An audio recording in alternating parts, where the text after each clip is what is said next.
Dans la collection de romans sélectionnés du célèbre auteur Léon Kafzesi, je distinguerai le roman Passeport pour l'enfer, après les 4 romans. Elle m'a intriguée par la fantastique recherche de contenu.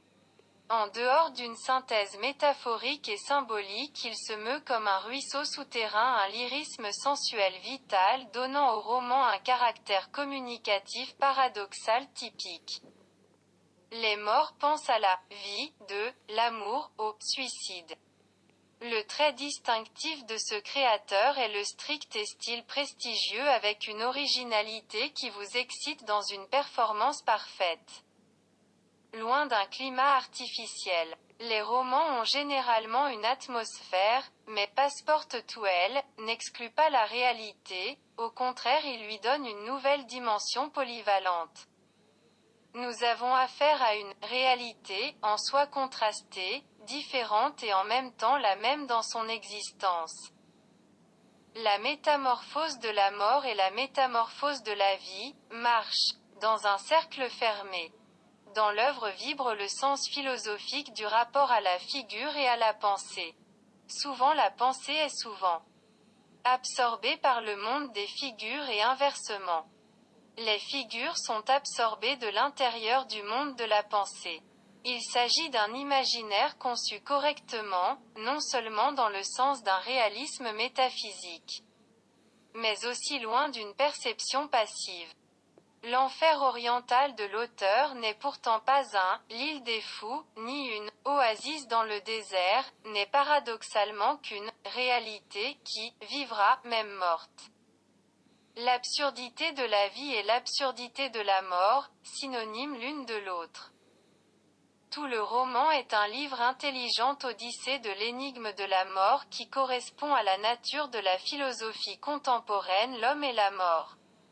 Tout au long du roman, il y a des honneurs posthumes pour les héros, les célébrités et les personnages littéraires qui sont admirablement confrontés. Le roman, Passeport pour l'enfer, n'est pas une histoire singulière, mais une histoire aux proportions universelles. L'être humain avec son microcosmos dans le macrocosmos comme le dit Kafzesi lui-même. Dans le roman, nous avons une métamorphose globale de l'âme humaine et l'idée philosophique de l'éternité. Dans cette œuvre visionnaire de la littérature non seulement albanaise mais aussi mondiale, les morts ne se terrent comme des idiots. Ils analysent, font des commentaires, la mort est un mirage du passé, un misérable miracle qui en fin de compte ne vient pas seulement comme un malheur mais porte en lui tout le bac de la vie. C'est comme un roi mais les morts grossiers ne sont pas des énergies éteintes. Ils font vibrer le quantum de vie d'une mutation stable qui paradoxalement préserve comme équilibre les équilibres de la vie. Ces morts sont issus d'une terre même tragique. D'une terre froide et lointaine inhumaine déjà. Mais alors que là-haut la race humaine des vivants est divisée en mur de Berlin ou espace Schengen, ici-bas la race humaine est séparée du seuil de paradis de l'Ouest, des murs du temps. L'œuvre est une mosaïque de mentalités qui s'entrechoquent malgré les siècles d'humanité. Quoi qu'il en soit l'homme, cet être énigmatique qui se connaît peu, peut être un être hybride.